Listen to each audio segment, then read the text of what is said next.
దసరా నవరాత్రులలో రెండవ రోజు అమ్మవారు శ్రీ గాయత్రీదేవి అవతారంలో దర్శనమిస్తారు.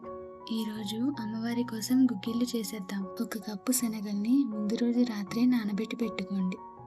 నానిన శనగల్ని ఒకసారి శుభ్రం చేసుకొని ఒక కుక్కర్లో ముందుగా నానబెట్టుకున్న శనగలు మునిగే వరకు నీళ్లు, వాటికి సరిపడా కొంచెం ఉప్పు వేసి కుక్కర్ మూత పెట్టి 4-5 విజిల్స్ రానివ్వండి.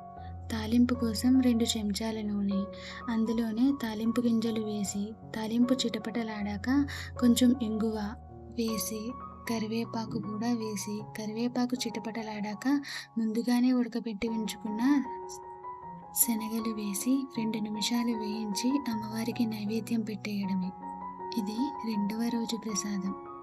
రేపు మరో అవతారం మరో ప్రసాదంతో కలుద్దాం. సబ్స్క్రైబ్ చేసి సపోర్ట్ చేయండి. ఇట్లు మీ ఆంధ్ర బ్రాహ్మణ్ రెసిపీస్.